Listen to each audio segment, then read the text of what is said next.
家好，我是韵瑜，欢迎回来。订阅我的频道了吗？麻烦还没订阅的动动你们指头，订阅一下我的频道，让我的频道一起成长。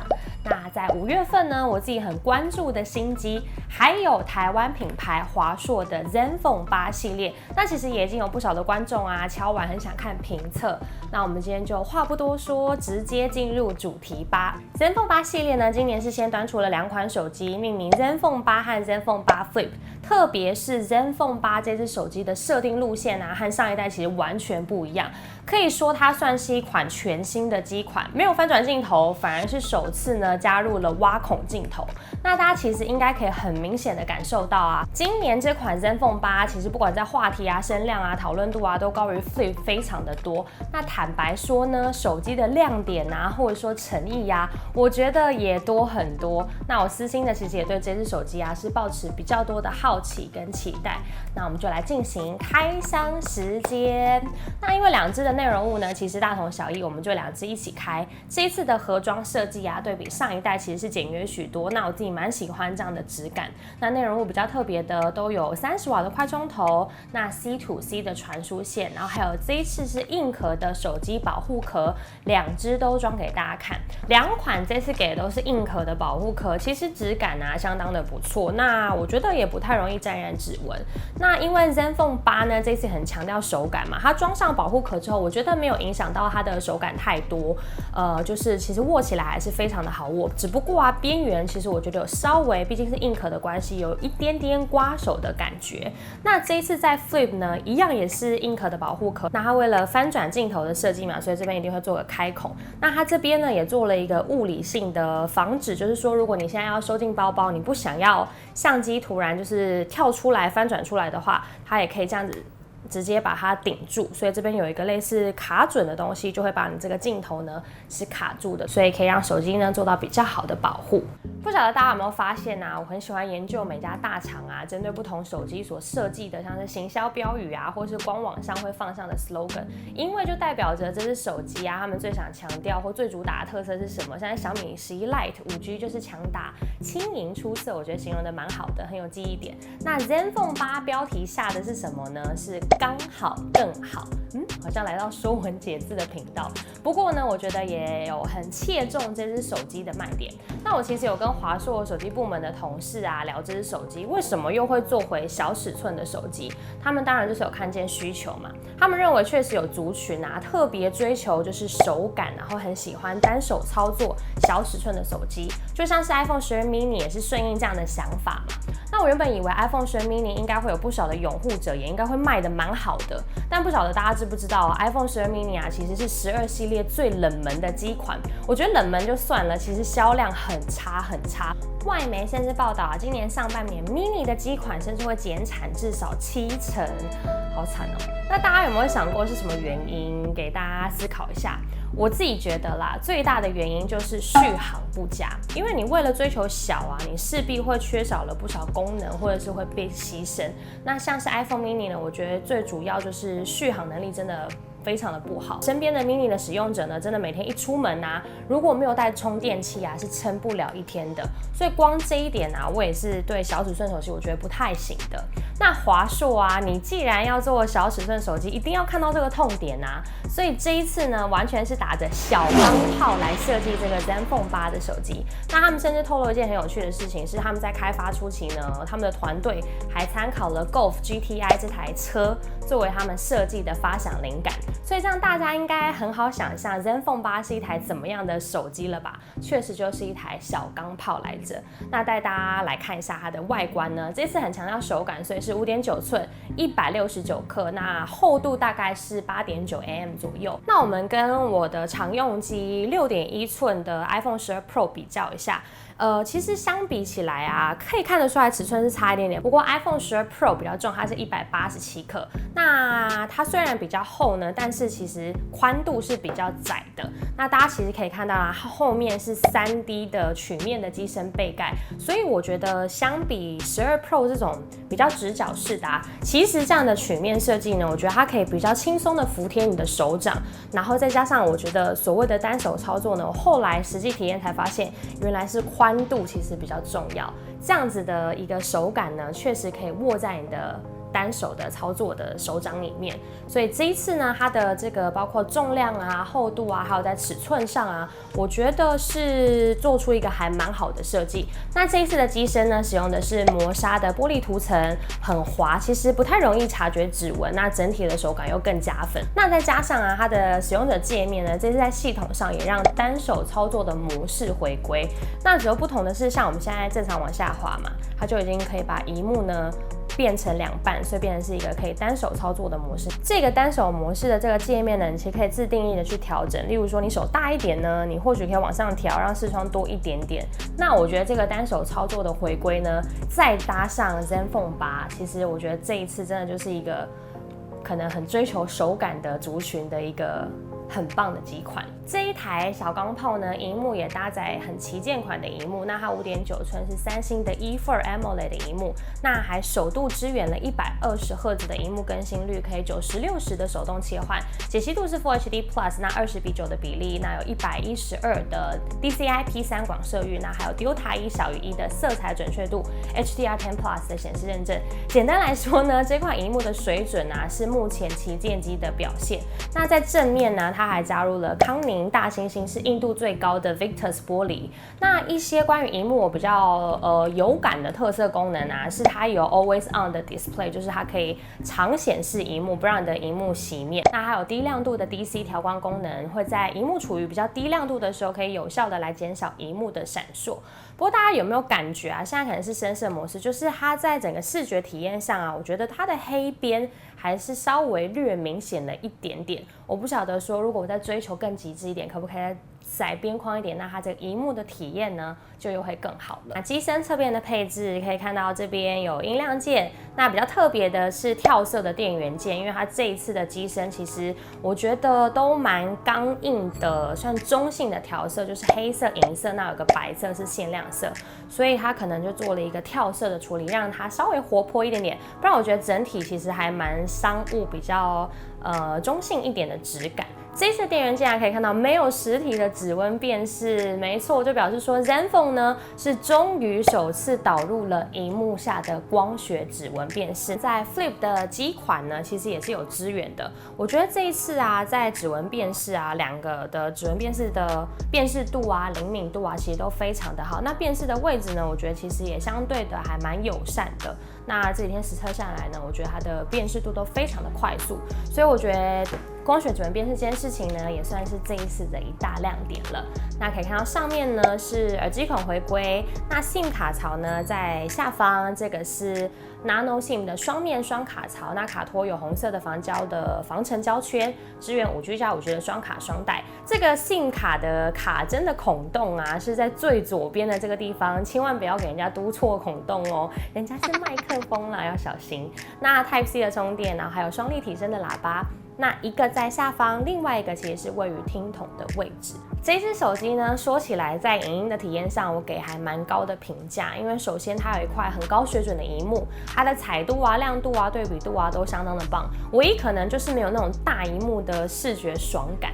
不过搭配双立体声喇叭，然后它有 HiRes Audio 认证，还有和一个音讯厂商 Dirac 合作。那华硕也有内建他们自己的音效魔术师，针对不同的娱乐情境去优化音质，所以这个双立体声喇叭在音量的表现上也非常大声，我觉得还蛮让我印象深刻的。进入到相机方面，这次的相机模组在机身这边其实还蛮薄的，不会非常的突出，我还蛮喜欢这样的设计的。那大家可以看到它其实是双镜头，所以它就是少了一颗望远镜头，我是有觉得稍微可惜了一点。这一次配置呢是6400万画素的广角镜头，那是 Sony 686的感光元件，不过它有 OIS 的光学防手震。另外一个是1200万画素的超广角镜头，那也有 Sony 的363的感光元件，可以做到4公分的微距拍摄。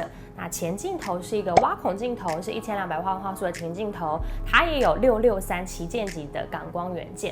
那在录影规格方面啊，最高支援到 8K， 不过你在拍摄 8K 的时候啊，手机会提醒你说要小心过热的问题。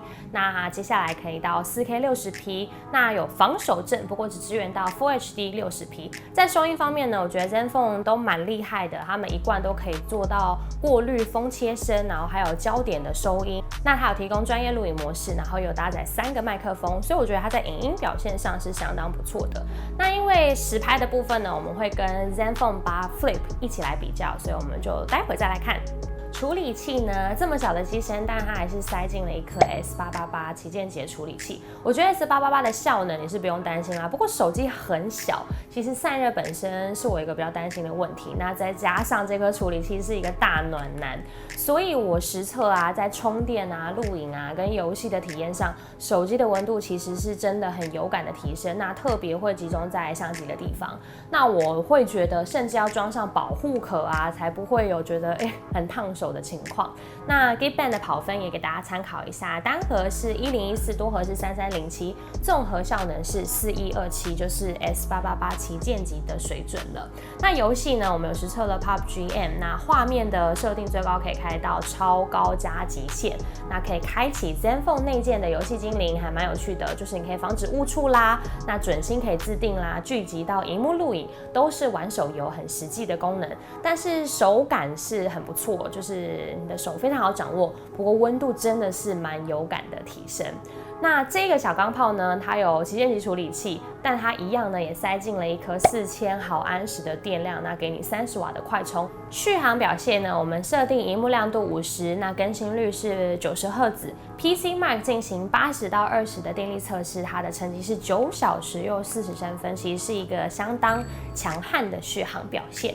那在系统方面呢，这一次它是 Android 11，那是 Zen UI 8，那还有一些特殊的功能都还是有支援，例如说像是智慧快捷键啦，在这边电源键按2下，你可以设定是 Google 助理啦，或是任何的快捷设定，例如说你很常用到计算机，你可以这样设定。另外刚刚有介绍到像是游戏精灵，还有一个是防身保镖，是在你发生危险时，你在这边按5次电源键，它就可以拨打紧急电话，或是你预设的讯息可以传给你的联络人。这个部分呢，在8 Flip 都是有支援的。那一样呢，有我今年度最喜欢的单手模式回归。那这是这一次呢 Zen UI 8比较特色功能的地方。那其他连接通讯方面，支援 WiFi 6E、蓝牙 5.2 和 NFC。那售价跟版本还有结论，我们最后再讲。我们赶快来看一下 Zenfone 8 Flip 8。好，一拿起 Zenfone 8 Flip， 真的是有点蛮不习惯，因为刚刚从一个这么小巧的手机拿到了一个真的是蛮大只的手机。那和大家讲一句心里话，老实话，其实8 Flip 和 Zenfone 7 Pro 呢，真的没有什么亮点升级，比较有感的地方帮大家整理了3点。第一个是它今年呢搭载了萤幕下指纹辨识，那第二个是处理器一定会升级嘛，那从 S865 Plus 升级到了 S888。那今年的萤幕用料呢也稍微好一点点，是用到三星的 E4 的萤幕。其他你看到的呢，3镜头模组几乎和上一代一模一样，手感啊、重量啊。不多不少哦，刚好也和上一代一模一样，是230克，其实蛮厉害的。上一代其实大家就比较不喜欢这个比较沉的手感，那今年也没什么优化，所以我觉得是真的有点小失望的。那机身可以看到是镜面的设计，有2个颜色是黑和银，其实蛮容易沾染指纹的。那硬度是 GG3 的玻璃。另外算一个不易察觉的小彩蛋啊，其实2只手机呢，华硕都换上了新的 Zogo。那这款萤幕呢，其实和 Zenfone 8差不多，那唯独它最高竟然就有支援到90赫兹，没有把120赫兹放进去。不知道是不是2只要做一下产品的差异啦，不过我是有点问号。那归功于这个翻转镜头呢，所以萤幕没有挖孔，也没有刘海，所以呢它的萤幕占比呢是提升到了92%，所以在影音观看的体验上当然是相当舒服的。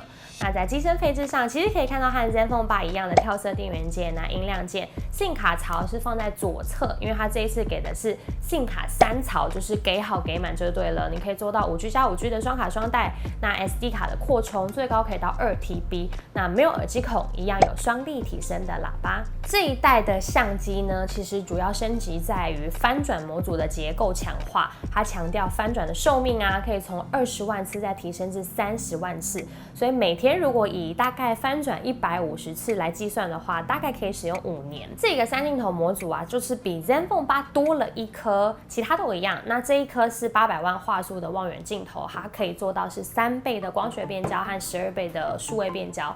那其实这一颗3镜头的模组啊，真的跟上一代的7 Pro 配置一模一样，不过还少了 OIS 的光学防手震，所以我觉得难免会被蛮多人形容是在去化库存。不过也因为是翻转镜头，所以在自拍方面呢，一样是可以使用这3颗镜头。那录影的规格大致和8相同，但是最高是可以支援到8K 的30P。那我们就来看2只手机的实拍测试吧。以下样张左边都是 Zenfone 8拍摄，那右边是 Zenfone 8 Flip。我觉得2只手机在1倍或0.6倍超广角镜头下差异并不大，甚至在白平衡、调色都很相近。我自己觉得 Zenfone 的调色都比较偏冷，不会调得很浓艳或饱和。那我特别喜欢8 Flip 的3倍的光学变焦望远镜头，画面的压缩感让物体都比较集中，可以拍出很不一样的照片。那8 Flip 一样可以用翻转镜头自动的拍摄全景照片，其实蛮有趣的，但是画面难免还是会变形。那2只手机用主镜头都可以直接做到景深的虚化，或是直接开启人像模式，背景虚化下公仔的刀锋，边缘处理的效果也很不错。那也可以用1200万超广角镜头直接做到4公分的微距拍摄，我觉得这样的配置相当好。那在自拍方面我也很喜欢，美颜可以有很多细节去自定义，那我开启的是程度3，我觉得很自然。不过低光源的自拍对 Zenfone 8的挖孔前镜头就比较有挑战，拍摄的效果差异很明显。另外我也很喜欢8 Flip 的超广角自拍，脸会比较小，可惜最近都没有办法找朋友一起来入镜啦，不然效果应该会很不错。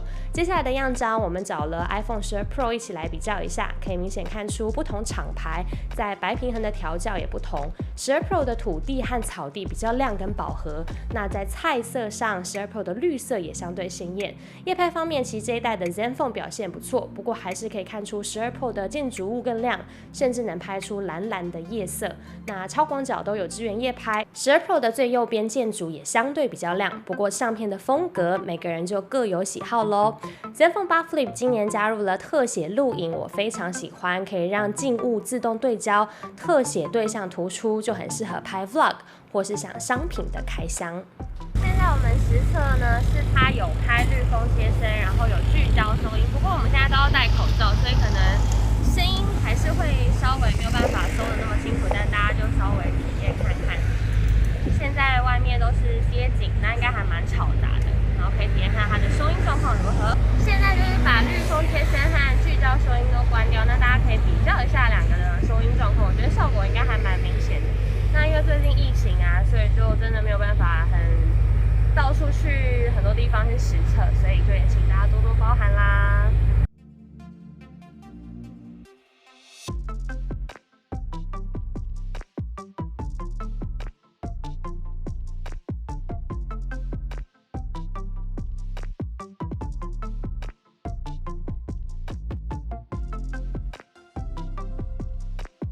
8 Flip 一样搭载 S888，跑分给大家参考，单核是1120，多核是3578，那综合效能是4564。单看跑分呢，是都略优于 Zenfone 8的。那发烫的状况其实也没有 Zenfone 8明显。那不管在充电啊、游戏体验上啊，整体的机身温度算是还蛮均衡的。电量呢，这次一样是5000毫安时的大电量，那是30瓦的快充。我们进行80到20的电力测试，萤幕亮度50，更新率90，得出来的结果竟然和 Zenfone 8是一样的耶，就是9个多小时，这一点我还蛮意外的。其实这样子的表示说，这个小手机的 Zenfone 8的续航表现其实还蛮强的。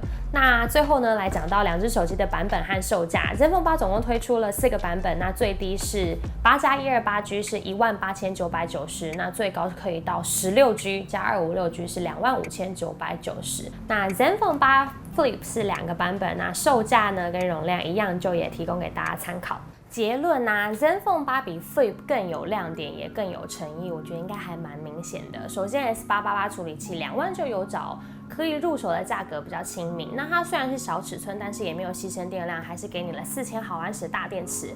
比起小尺寸族群，像是 iPhone 12 mini 的2000出头的电量真的高上了不少。那再加上30瓦的快充，那华硕呢，它还有内建啊，像是很多充电的模式，例如说定时充电、和缓充电、排程充电或电池上线等等的电池保养功能。所以在续航表现呢，我觉得真的是相当有竞争力，就会让我觉得说华硕其实更有诚意在解决小尺寸手机上的2个痛点。第一个就是效能 CPU， 那第2个就是电池续航。所以啊，我觉得它在规格面绝对有可以跟 iPhone 12 mini 抗衡的地方。那拍照是可圈可点，不过我觉得它还是有一个致命呢比较可惜的缺点，就是发烫的情况呢，其实在进行高效能的使用的时候，我觉得温度提升的这个状况呢，其实是蛮明显的。但我觉得啊，它应该会是今年小尺寸手机一个很有竞争力的选手。那在8 Flip 呢，这一次啊也是有亮点，亮点在哪里呢？其实是在它的售价上，它提升了处理器，但是反而降价。那相同的版本和去年的7 Pro 呢是降了4000块左右，不过 Flip 啊反而没有 OIS 的防手震镜头，所以我左看右看都觉得这只手机有一点就是都有些许可惜的地方。但当然优点是说这个翻转镜头呢带来的全萤幕体验是像挖孔族啊或是我们刘海族啊没有办法比较的。那8 Flip 针对喜欢自拍录影喜欢拍 Vlog 的创作者呢，我觉得也会是一个蛮不错的影音工具，因为毕竟它后镜头跟前镜头都是用一个还蛮强悍的镜头模组下去做拍摄。那这个翻转镜头啊，或是有一阵子其实很夯的升降镜头，其实在当年啊，我觉得都是很创新、很酷的设计。那确实可以带来很棒的全萤幕的体验。那我相信呢，这个会是在萤幕下镜头真正问世之前的一个折中的方式。但是啊，它伴随而来的缺点，例如说机身的重量啊、马达的寿命啊、故障率啊，或是没有办法做到防水、防尘之类的。如果这些缺点没有办法被很好的优化的话，那我觉得这样的设计啊，反而会是弊大于利，就会比较像是一个过时的设计了。所以华硕啊，今年啊，把其中一个机款舍去了翻转镜头，那下一代还会留着翻转镜头吗？对这个系列的手机有什么看法？欢迎在底下留言给我。那最后呢，我觉得还是必须帮台湾品牌掌声鼓励一下，因为经营品牌真的不是一件容易的事情。那也希望台湾品牌也可以跟我一样，我的频道一样，继续努力加油。那也别忘了要订阅我的频道，然后开启小铃铛，才不会漏接我的影片哦。那我是韵瑜，我们就下支影片见啦，拜拜。它电量剩多少？剩多少？100。